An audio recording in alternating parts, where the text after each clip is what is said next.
Hello and welcome to episode 30 of Area Control Bros. This week, Welcome. this week we are bringing you ants, They're marching. March of the Ants. many Evolved ants, Edition. evolved edition exactly. Oh, So, okay. yeah, This is the first edition though, right? no, this is the re-implemented March of the Ants. Oh, okay. It says evolved edition, but really it's second edition. And I Hmm. actually never played the first edition of this game. It was a game that I had seen like mentioned where it was like, oh, it's like a lighter 4X game for people that, maybe want a theme that isn't spaceships blowing Yeah, each other to for pieces. people that like ants. For people that like ants, yeah. Because I think nature, I mean, I guess dominant species isn't 4X, but it's in that kind of heavy-ish angle for nature-themed games. But this is definitely like a very traditional 4X in terms of obeying the 4Xs and whatnot. Yeah. I think it does follow a lot of the rules for 4X. The places where it is unique are unique, like it does have some little spots that it fills out. Certainly on the theme, right? But otherwise mechanically, I think there's some stuff we'll talk about that is at least in terms of the combination of everything that comes together here unique. But yeah, it's mostly following the rules of 4X and does it pretty well, I would say too. Yeah. Fills out those 4X spots and fills out those little ant spots as well, is the first thing I thought when you said that. Yeah. I gotta say, I hadn't looked at the previous version of this game, the 2015 version, but I just pulled up some of the pictures on Board Game Geek, and it is really cracking me up looking at the art for it. It sort of reminds me of looking at when you toggle the beta art on cards for Slay the Spire, where it's like, Hmm. looks like a not Like MS necessarily a Paint. Yeah, yeah, it's a little MS Painty, yeah. especially the way that the old evolution cards looked. It almost looks like something out of a biology textbook. Not that there's anything wrong with the biology textbook, but the newer one looks much more clean UI, It looks more like more modern. of a consistent product as well. Like some of these cards look a lot more well drawn than others for the older edition. Hmm.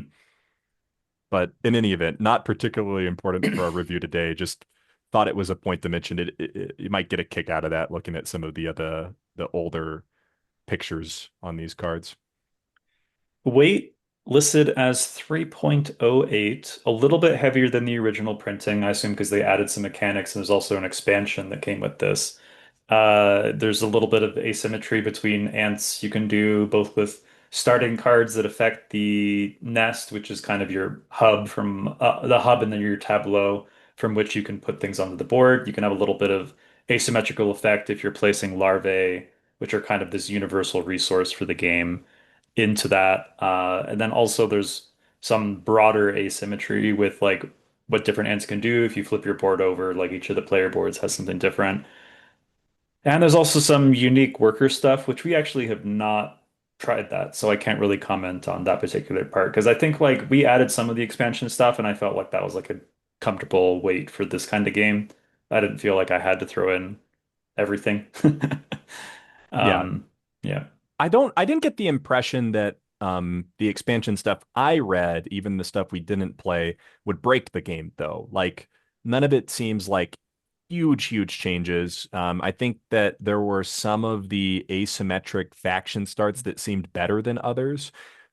Maybe a little bit with balance, but none of it seemed like it was gonna be completely ruining the game or anything. So you could totally, get a lot of playtime out of this, mixing it up over time if the group ends up falling in love with this game, which there is a lot to love here. I mean, I found myself thinking about this one quite a bit after the first play and after the second play, and it seems cool.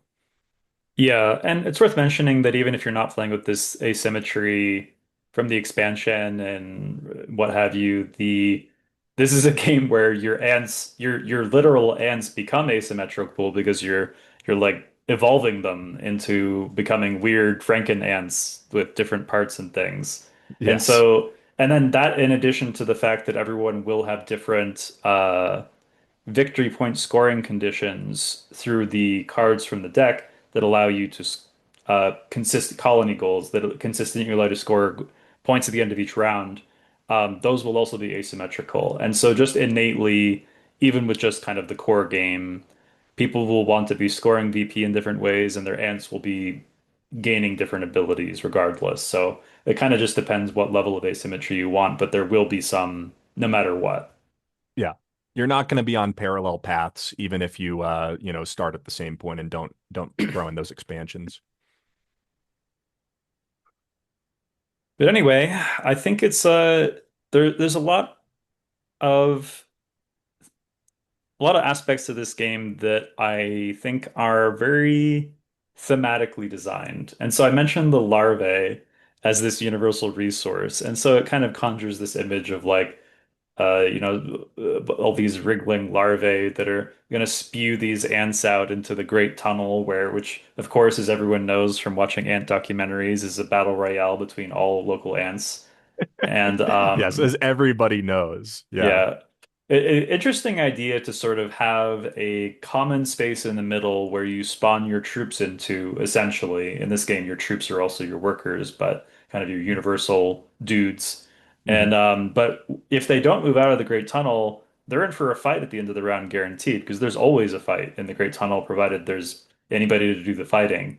And there's always something you care about that's at stake in the Great Tunnel as well, which is kind of interesting because if you're fighting in the surrounding tiles, there you may want control of the tile. There may be an objective that's related to that tile that concerns you individually, but there's not like a guaranteed reason to do it. Whereas the Great Tunnel, every single round there will be a new suite of rewards for who's coming in first and second and third. And so there is a reason to basically always have at least one fight per round. And Yeah. in some rounds, that is the only fight that's going to happen. And they do make it lucrative enough too. Like there it's good incentive to want to fight there. It's like usually worth committing some troops there, I would say. Even when going for like a second place, there's some strategy there of like, oh, I'll leave one behind, and then the next person sees that and says, "Ooh, maybe I could sneak in with two and sneak out that second place." I'm not going to beat Will. He's got five guys in there or whatever it may be. But there's good reason for it. I also want to mention, just as a framing device, that there is sort of a push and pull here with the resources between those larvae as well as your food stores. And that's made especially clear in the Queen's Choice at the end of the third phase, where you either gain one food or three larvae. But it's kind of always a thing that you're considering. Do I get more larvae? Do I need more food? You need the food in order to take your actions. You need the larvae in order for those actions to matter. And so I find that part of the game quite interesting as well. Yeah, I find the like also the like feeding of your ants near the end because there's like various ways to make that more efficient. It also was kind of a thing that I was constantly thinking of, at least in the second play, because you're kind of like you're punished by like losing a victory point if you can't feed all of your ants. Mhm. Um, so there and that's another reason to fight sometimes is like, well, I got too many ants. There are too many mouths to feed. We Yes. we should go kill some of these guys so that I can get it down to like a nice round number for the amount of food that I have, you know? Yeah, that's actually a particularly smart part of the design, I feel. You know, you're always thinking with these games, how do we incentivize the player to actually fight without making this game like nonstop, ruin everybody else's plans, throw your guys into every single battle possible. And I think they walk the line really well. And that's a huge, huge part of it is that you are constantly thinking about, well, how much food is going to be consumed if I leave all these ants on the board? Can I afford that? Or, would it maybe be better to go into a fight that might otherwise not be advantageous enough to warrant fighting, but hey, it's good enough because I might get something out of the fight and I might not have to feed those ants.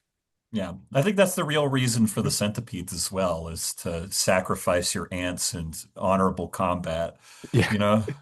Well, there are also cards in the deck that cost ants. Like Yes. there's Yeah, some cards that cost larvae, there's some that cost ants, and there's some that can cost either that are flexible. But you are going to get some powerful cards that just straight up cost ants. And especially as these guys have been saying, like, and you want to get under a certain food threshold, you're probably happy to throw away a couple ants to get some powerful effect or evolution or whatever it is. And it does seem weird to do so, which if you think about in normal 4X terms, because normally throwing away troops on the board is not something you commonly do in this genre. Right. You might have like But a money that you utilize for these purposes instead, rather than yeah, your but troops. it's all ants. it's all ants from top to bottom. It's all biological. Yeah. Hmm. And I think the other thing to kind of keep in mind as we talk about all this is that very this is a sort of not quite a continuous turn structure. Um, but it's something like that, right? Like everybody's just going in a circle. There's not like everybody's going to play three times and then it ends. It really does depend. Each round's length really does depend on how much food do people have, how much food are they willing to use. Sometimes you're going to draw cards that are going to extend your turn because you get more food or you get more larvae that then you want to use your food on, that sort of thing. But the reaction system for when someone takes an action is quite cool. And I think actually really well thought out.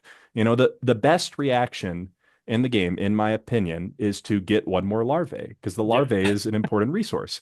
Well, when do you absolutely. get the larvae? It's when people forage and get more cards. And at first I thought this was crazy because I was like, no way are the cards so good. But I actually, after playing some, believe that the forage action is the strongest action. Then it has the strongest reaction. So you're constantly thinking, oh, well, if I do that forage right now, it might give Will another larvae. And then he might extend his turn versus maybe if I can wait and he doesn't have the larvae to play with, maybe he will just pass and then he's out of this round and then I'll forage, this sort of stuff. Yeah.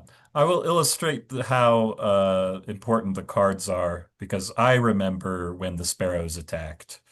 I remember when I True, true. lost all of my ants that I brought into with card play into one place, and then they were all murdered. I had 15 larvae, and then they all died.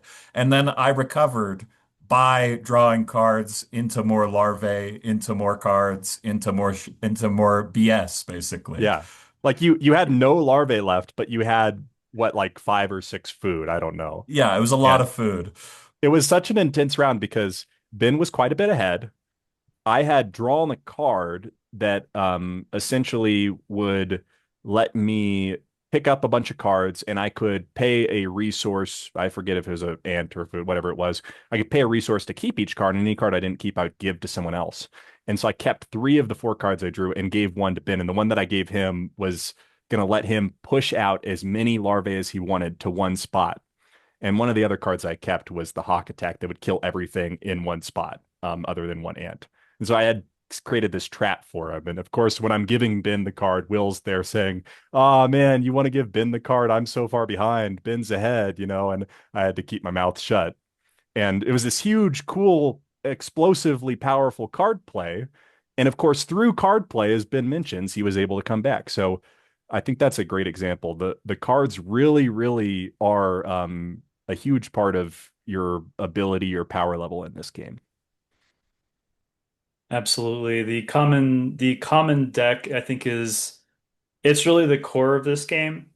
There's actually not a whole lot going on outside of the deck. Like the deck really is like the game, in my opinion, because outside of this deck, it's really as simple as like putting your ants onto worker spots where they'll generate income that is labeled on that spot on the board. Very, very good readability and visibility on the board. Like you don't need to look up like what a symbol is. Really, it's kind of like, oh, that's a larva, that's a card, that's a victory point or whatever. Um, and but besides that, that's kind of it. Like, there's going to be a combat at the end of the Great Tunnel, and there's going to be a combat if there are more ants than spaces in any of the other tiles, which by the way, it actually doesn't happen that much.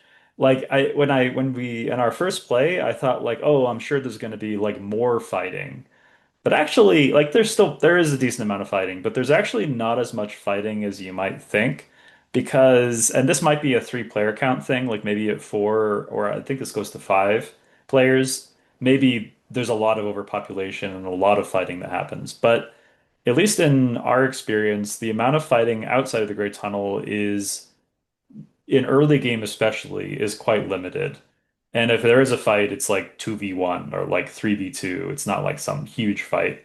And and sometimes it's like the as we were saying earlier, it's just to call the ranks. Like I got to get rid of one hand.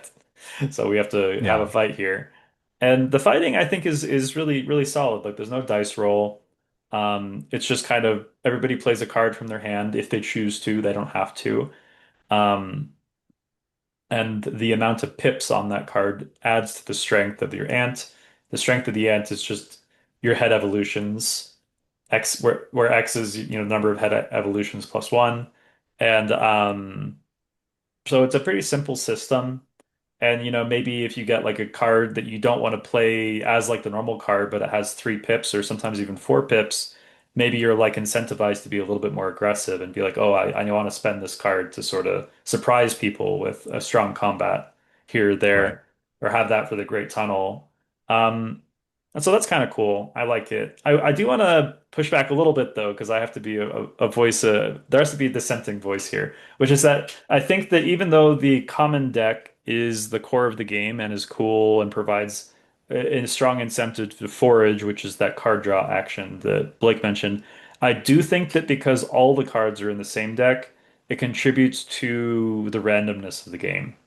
Mm. Because in some other 4X games, your ability to access your tech tree uh, might be less random. It might be its own deck that you just have a kind of a sideboard of, or just from or it's specifically coming out of the tech deck.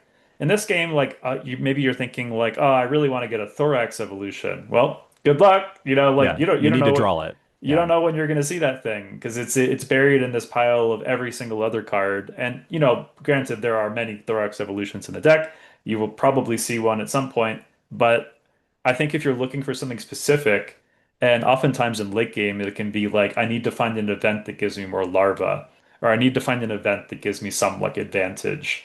Right. And it can be hard to find those things, like there's not really any way to like targeted draw something.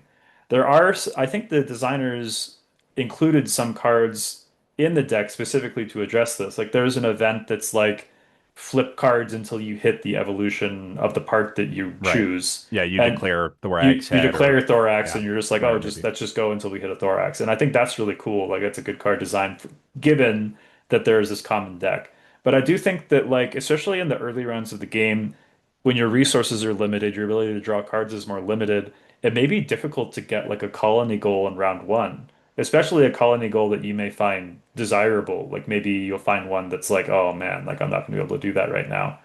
And so I do think that even though the common deck is something that makes the game simpler and in some ways exciting because it's like you really don't know what you're going to get from the common deck, it does also present a kind of issue where there's not a huge amount of consistency in finding things early on that maybe contribute to like how the game goes. Like maybe the game is decided by someone drew a colony goal in round one, and that was enough to put them ahead. Or someone drew the gain eight larva card in round one, and that was ex an explosive amount of Right. resources that By allows them to someone, do you snowball. mean me, Will?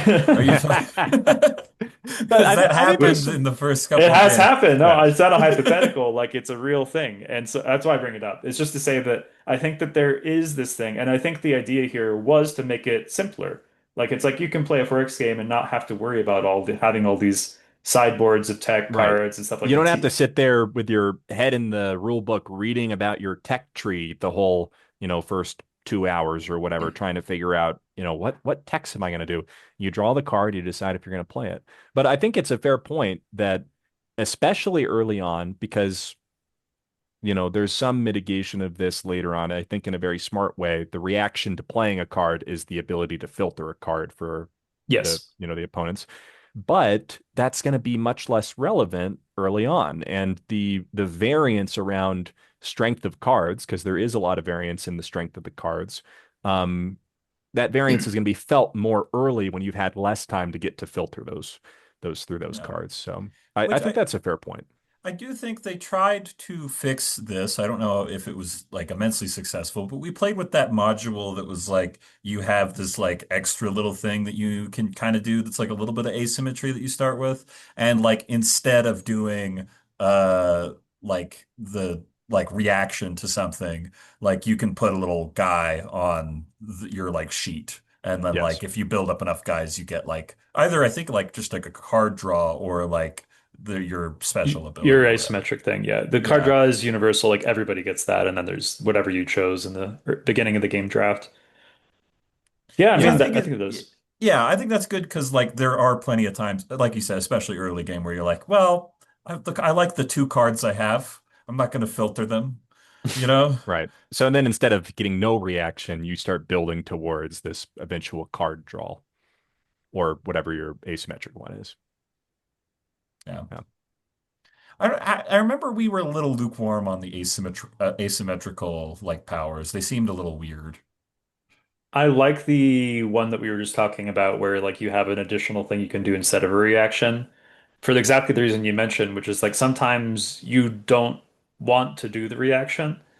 Sometimes it's like, well, what does moving an ant do me? It doesn't do me any good right now, or looting doesn't do anything for me right now because like I like my hand and I intend to use all these cards, and so like I can't loot.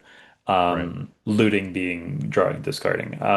But I think so in that sense, I think that is just a straight up improvement to the game that maybe you should just do that from the get-go, from game one, just throw that in.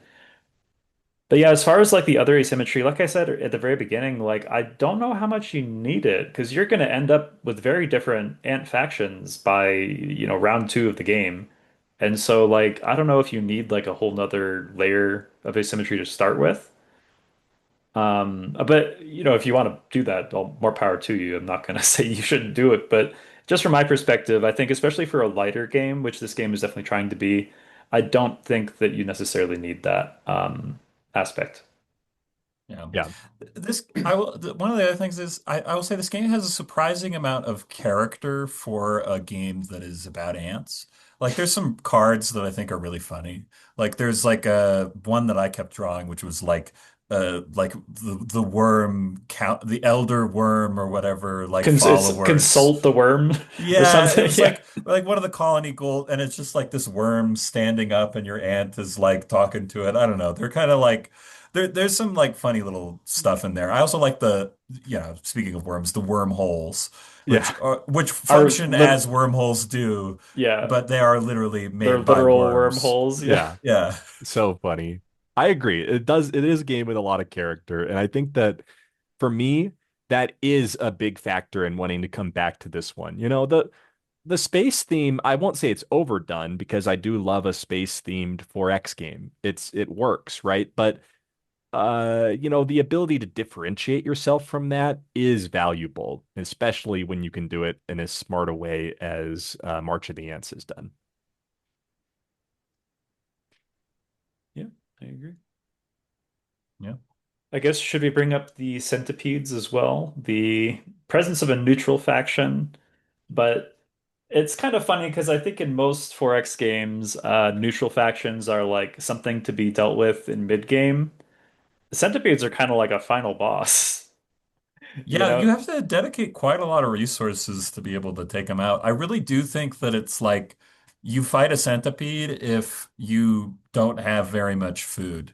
Because you can get food for fighting them, and then like you're guaranteed to lose half of your ants anyway, you Right. know? Yeah. There's no victory without sacrifice against the centipedes. Yeah. Yeah. Yeah. You're basically going to have to use one of your cards and probably one of your, 3 or 4 pip cards, which are the stronger combat cards. Um, and then you're going to lose half of your ants rounded down. And there's also the off chance that the centipede could start exploding or get a really good card draw. And it's a calculated risk, right? There's a chance that the centipede could just outright kill you, and you lose all your ants in that region. At the same time, it is a source of VP, it is a source of food. I would tend to agree with Ben that this is one of those areas where when you do feel like you have too many ants on the board, hey, cash them in, get a little bit of food, get, one victory point, maybe two victory points if it's particularly late in the game and the centipedes have gotten that far on their little strength track. Um, but yeah, I mean, it's not so much that I think they're too strong early on because the centipedes do kind of scale as the game goes and as more of them come out. It's more that you don't have the resources to fight them early on. Yeah. You can't really spare the card, you can't really spare the larva. It It's also seems like it would be a losing strategy. You're also never going to see them early on. They only spawn in the like outer tiles. I think we had a game where we saw no worms, and then we had a game where we saw no centipedes. You Right. know, like Only at the very end was like one of them. Actually, I think we yeah. had no, I think I had a card that spawned a bunch of centipedes, but Hmm. they didn't innately show up. Like they didn't have their tiles because both the centipedes and the wormholes have these special tiles that specifically spawn that thing. And I think it's pretty cool though. And again, it kind of all melds into the charming theme of this game, where you Hmm. can imagine like, holy crap, a centipede is like Godzilla to an ant. And you have to imagine like, okay, we better gather all the boys, bring them in, and we better hope they've got some evolved mandibles to deal with this thing. And it kind of all works for me and like what the neutrals are. Yeah, I Yeah. would agree. It works for me too, and I think it ought to work for most people. Like it's just a fun theme, you know? I want to bring up, kind of as we're talking about these neutral enemies, so to say. I want to bring up the comparison to Eclipse, right? We've talked about Eclipse before. Eclipse was a game that we all really wanted to like. Eclipse was a game that none of us ended up liking all that much. And Eclipse has a little bit of shipbuilding in it, which sort of gets mirrored a little bit here as you build your ant. Eclipse has those neutral enemies that you fight. Eclipse is 4X, right? You can see where there's some similarities within the realm of 4X. The fact that you have not only sort of a shipbuilding element, but also a neutral enemy element. Of course, you would draw some comparisons. I think that this game kicks Eclipse out of the water and does it easily. Like it's got so much more character. I think it's much better balanced. I think that the ability to encourage battle in this game or the way that it encourages battles is way more sophisticated. Eclipse at times feels like it's asking you to run away from other people. Um, yeah, to me, way, way better. I also much prefer only having to track one type of unit when we're talking about shipbuilding.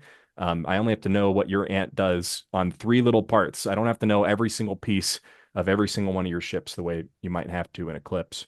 Um, Eclipse, I think, also has a problem where it's sort of a arms race that progresses very linearly for everybody, where one person's defense is going up as the other person's attack is. I don't know. I That one didn't hit for me, and despite the similarities, I feel this game really, really works. Yeah, I agree. It also is like, I mean, the price point alone, like Eclipse is very bloated with the like amount that it costs.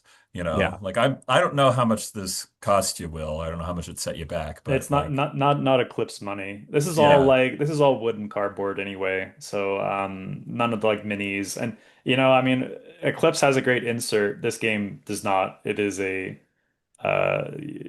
paper and cardboard insert. But that said, that it's they deliberately made this game to be made entirely of recyclable, like sustainable materials. So there's something to be said for that as well. you gotta Plastic protect takes the ants, right? Yeah, good for them, honestly. I think that's fine.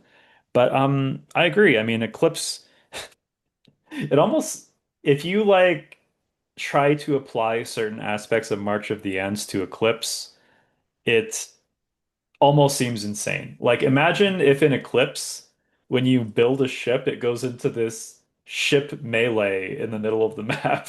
right. It seems Where, like crazy to think about. yeah, so different. It's actually very different. I think I do agree that I would pretty much 10 out of 10 times prefer to play this than Eclipse. But for my mind, actually, when I play this game, I think I'm also thinking about like maybe Last Light. Because Yeah. I do think that this game takes longer than Last Light. And so it's probably more in the Eclipse playing time. Like we're looking at like probably a 3 hour game, right, for this one? I think you could do Two to two and a three, half, all right. But two and a like, half yeah, to three. 2.5 to 3 versus Last Light's maybe more 1.5 or so. Um, but I would agree there are some comparisons there, especially in terms of how much they encourage combat, That's what right? I was thinking is like when I think about like because of course Last Light is you want to be in the middle and fighting over these valuable spaces where you're just straight up gaining VP. That's kind of in common here. Obviously the rest of the structure the rest of the structure of the game is almost entirely different. Yeah. Uh, I mean, except that you're drawing text from kind of a common tech deck, which also kind of has in common with that game. But in general, though, I agree this is just a way charming theme in comparison. It feels like everything just makes sense. Uh, some of the things are a little bit cartoony, like the idea of there being a cult of ants that worship worms, um, Yeah. or that are allies with the centipedes. But then again, so it's kind of leaning almost into like a it's almost like not real ants, but like a children's movie version of ants, you know? Mm. Like a Yeah. Bug's Life or like ants or something, where like the ants have like their own politics and like internal tribal warfare, and like some ants are going out on an adventure and make friends with the worms, and it's Right. like it's got that kind of like an almost cartoony adventure feel to it. So it's not entirely like taxonomical biology textbook type thing going on, but I think that's all fine. It kind of adds to the charm. Um, it I'll is. also, Sorry, go ahead. yeah, Go. I'll also say the thing that it has that's like not in common with a lot of 4X games is there's like very likely you're going to coexist. Like True. there's Yeah. plenty of opportunity for you to just kind of be like, well, I just care about the like two larvae on this spot, so you can have like control of it. I don't really care, you know? Like there's Yeah. like a lot of times where and like even there's like ant parts that like super benefit from you being with other people. So Right. there's like a bit of a push and pull there where you're like, yeah, okay, like we'll just chill, you know? Yeah. A lot of the um a lot of the victory conditions also revolve around being in the Yeah. same space as others. Yeah. Or They're even if colony not, goals. yes, the colony goals. And even if they don't strictly say be in the same space, a lot of them will encourage you to be in one space that someone else is also being encouraged to go towards. And it's like there might not be a need for a fight. It's funny you mention it, Ben. I was trying to think right when you said I'm scanning my brain, what other games have we seen where you're not really triggering a fight until there's like an overflow? And the only one I can think of is Galactic Renaissance. And it so doesn't No, work I in was that thinking game. about Huang. Oh, in Huang. But in Huang, it's Huang, not it's so much different. It's a different. It's overflow different. as it is you connect, right? Yeah, yeah. Huang, I guess it's kind Huang of an is overflow. It's like, oh, you can't have two reds on the same, two of the same color. Huang is a very different design, though. I do think that Galactic Renaissance does make sense to bring up, but I just didn't want to utter the forbidden words. Right. But only in terms of like the battle is triggered when there's an overflow. But the way they handle it in that game, it doesn't work, frankly. Whereas in this game, it does, right? It has other ways that they encourage battle in this game that it just ends up working. Yeah, well, the Galactic Renaissance didn't have a central hub where everyone No, spawns out of, you right. know? Yeah, I think that really is one of the smartest things in this game is like, so many 4X games, you all have your home system and you're slowly making your way in. And, we mentioned Last Light. Last Light was kind of smart in that in order to get people fighting quicker, right after you step off your home tile, all of a sudden you're on a spinning board that'll move you all around, shuffle you, and now you're getting into fights because you've been shuffled around, right? Well, March of the Ants, so smart, it brings you into this central hub and it says screw home systems, more important to have you in a space where you can actually reach others, fight. And because you're doing that, you might also need of some reasons and some opportunities to coexist. So I think that is so smart about this game.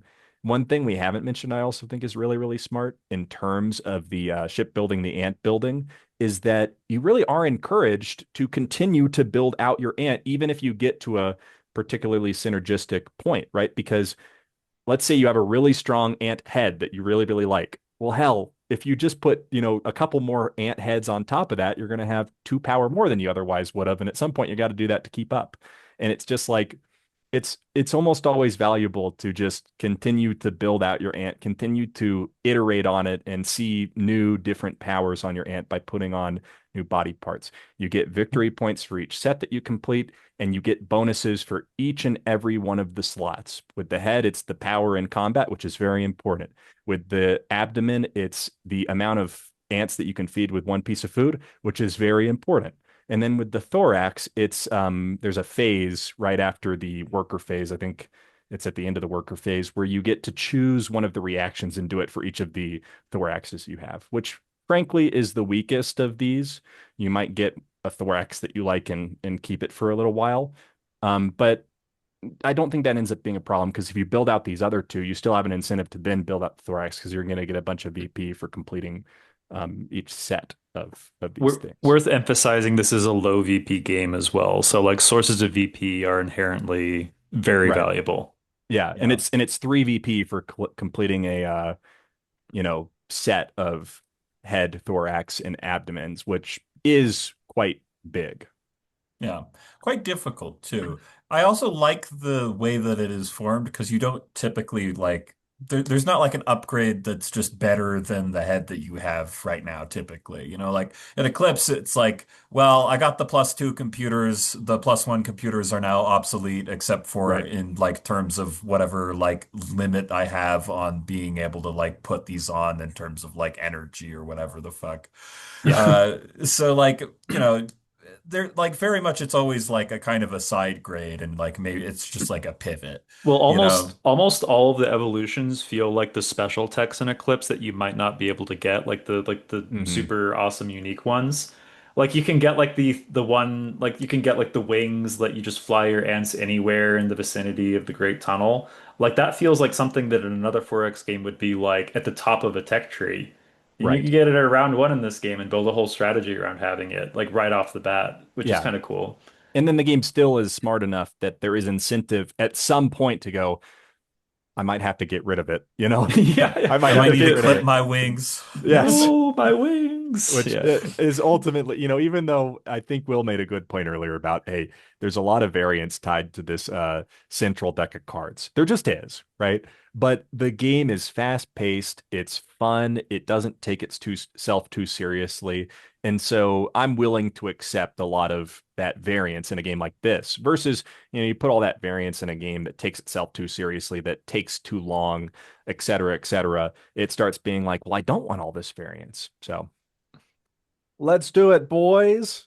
Woo. All Yep. right. All right. Who would like to begin the ant classification? I'm gonna quickly enter the mind palace. I'm Okay. anchored. I anchored a little while ago in my Okay. brain. You know what I'm saying? Little mind palace. Yep. Yep. I've got it. Yeah. All right. I'll take it away then if you want. Yeah. A fellow like me plays March of the Ants and he's satisfied, He's excited for the day, excited for the night, excited for what tomorrow may bring. And if tomorrow shall bring more March of the Ants, then so be it. I'll be happy to. And when you've got that feeling about a game, I think you got to give it a 9, you know. I think you have to. It's solid design. It's doing some new stuff. Bringing some stuff together in a way that I haven't seen before, and it does it really well. And on top of that, it's relatively good playtime. I think this game does respect your time. It doesn't overstay its welcome. Some games can be longer and still be great games, but I think that it's hard to do when you start getting into that, 4 hour mark, 5 hour mark, plus because you start competing with games like Forbidden Stars, and that's tough, right? March of the Ants, I think it's great for what it is. It's without a little bit more balancing around some of the cards, around some more of the mechanics, it's hard to go above a 9 for me on this one, but I'm quite comfortable with that rating. I can hop in if that's all right. Oh, just a brief aside, it's funny you bring up Forbidden Stars because Ben and I and Jason just had like a 2 hour Forbidden Stars speed run on Sunday. Oh, really? In two Yeah, hours? Wow, it was a 3 round game. Yeah, it was really funny. that's R crazy. Rare for it to be that quick, but yeah, otherwise I agree. yeah. Well, we line it all up for for Will, and me and Jason are there bumbling. Hmm. It helps. We tried to coordinate to make it happen, but we just bumbled all over each other and it didn't work. Anyways, my rating for March of the Ants is a 7.5. This may be perhaps the largest gap in Area Control Bros history. I don't Wow. know. I I distinctly remember when we decided to play Forbidden Stars that my feeling going into it was it's been a little while since we played March of the Ants, and I'm not particularly excited to, you know?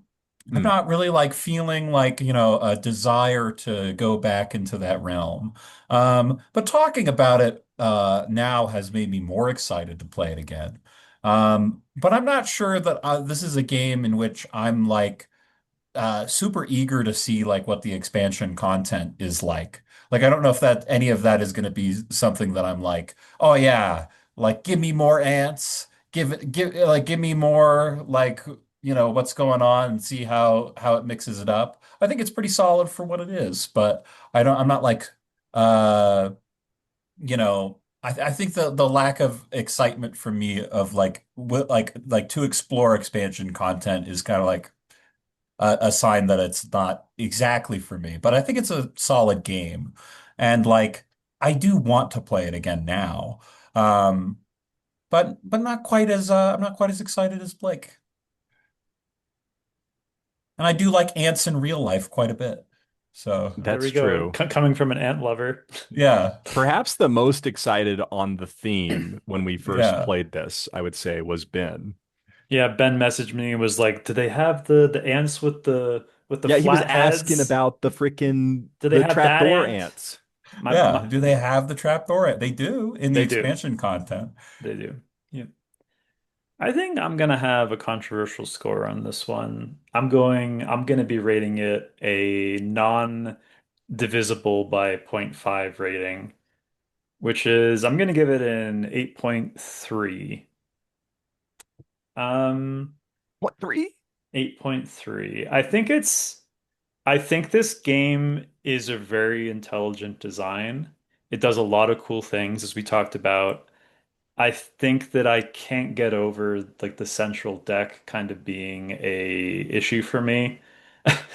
This might be like a personal thing because historically I'm always annoyed when there's like a central deck in the game like this. Like I'm the number one action card in TI hater. Like I'll always be complaining about it every single game. And it's in that and because it just determines so much of the game. And I think in this genre, um 4X in particular, it's the genre of game where you do want to have the ability to develop a strategy, maybe multiple turns in advance.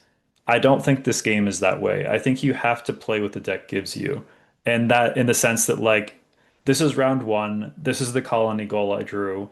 I'm not going to be able to draw another one. I have to play into this colony goal or I'm going to fall behind. And that's totally fine. Like I said, this is a very smart design, and in that sense, it makes it easier because you don't have to think about like, well, I had this something in mind before the game began that I wanted to do. Don't worry about that. Just like think about like, well, I have to make the best of what's given to me. And in that sense, it makes more sense for a game that's of lower weight like this than of some 4X games because it makes it easy for somebody picking up the game to be like, oh, cool, like I have an objective now. Like I can do this. And oh, this is a really cool head. You know, maybe I'll pivot into the strategy that this head affords me and that sort of thing. But personally, I do like being able to sort of, for a 4X genre in particular, be able to come in with some idea of like, you know, I want to try doing this game. Maybe next time I'll try doing this other thing. And this game isn't really that way. And so for that, I'm docking it some points. But I'm just emphasizing that this is a personal thing and that generally I think this is a really, really excellent design. As I said, I'd rather play this than a lot of other Forks games, namely Eclipse. And I think that aspects of it are really cool, like the fact that you all have this battle royale in the center. You don't really have like a home system, as it were, or like a capital. You just all end up in this middle and then expand outwards together and coexist in an interesting way.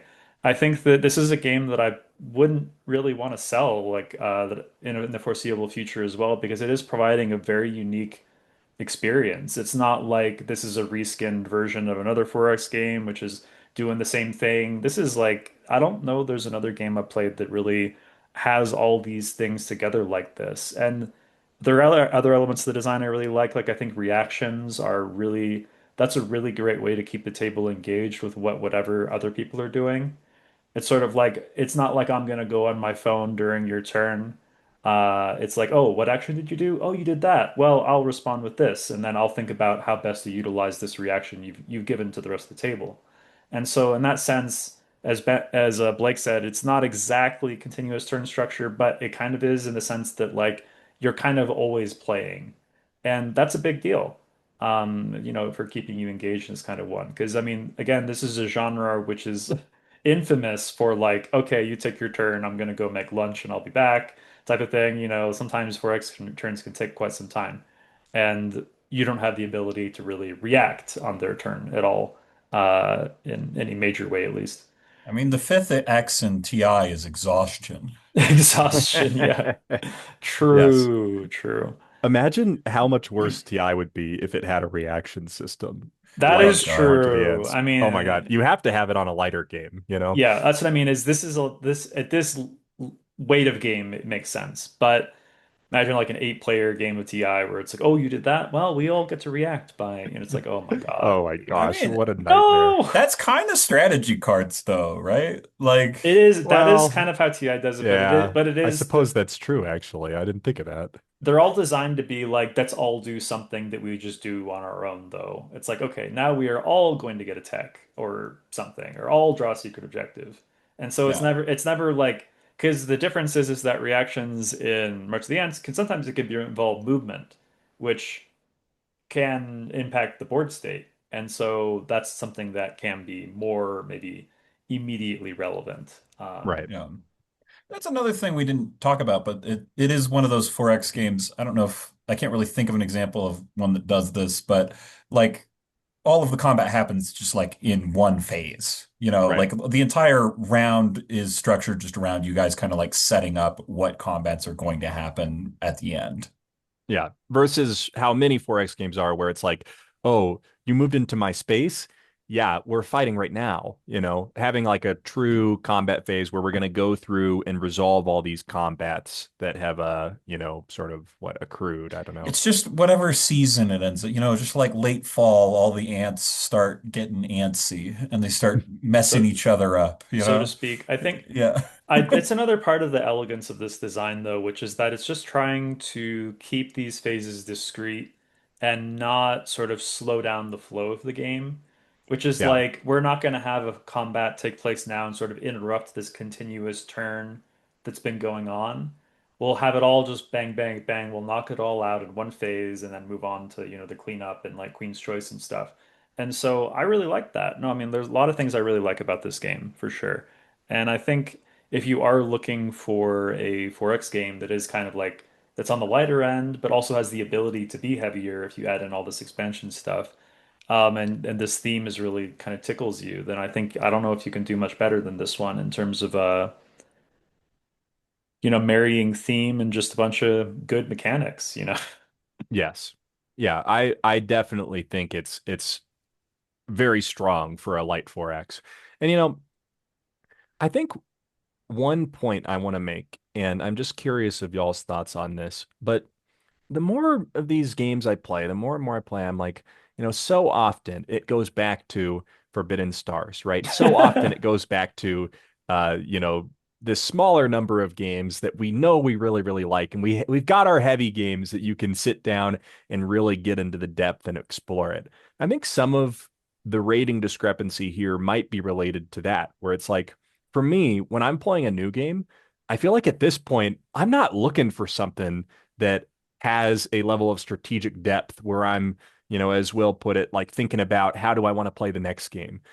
I want to do that with Forbidden Stars, you know? Okay, okay. And that might not be a fair thing because it's like, there's other things in that weight class, but I feel that's a part of how um my sort of gaming, rating system has developed is like so often now it's like we're trying a new game, seeing how we like it. And I like something that's sort of, bite-sized, so to say. And I think this one is. I think you can, sink your teeth into this pretty quick and within the first, couple of plays, have a pretty good idea of what's going on. And to me, I guess that's just, where I'm leaning more and more nowadays. Yeah, if we're rating on novelty, then I give this a 9 too, for sure. Because this is novel, it's unique. I think it stands out in this space. And I'm rating it as basically as harshly as I possibly can, which is like I'm measuring it against games in this sector that Right. allow you to be more strategic. And you're right, maybe that's unfair of me to do so. But I think it's just like something that I think about, like I'm comparing 4X to 4X.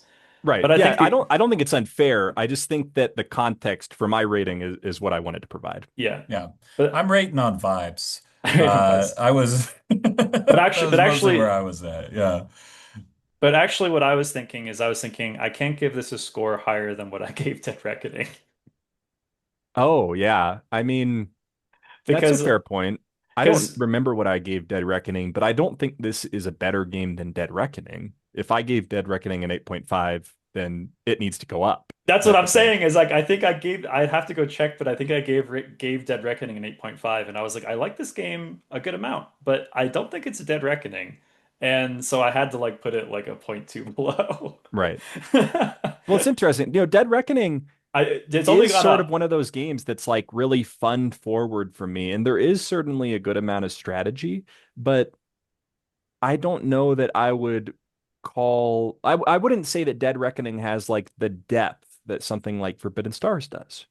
You know what I mean? No, and in some sense, my complaint about March of the Ants may also be applied to Dead Reckoning, which is that it's not exactly the same, but in the sense where March of the Ants does make you kind of like, okay, I have to play what I draw and Right. and kind of construct something out of the tools I've been given.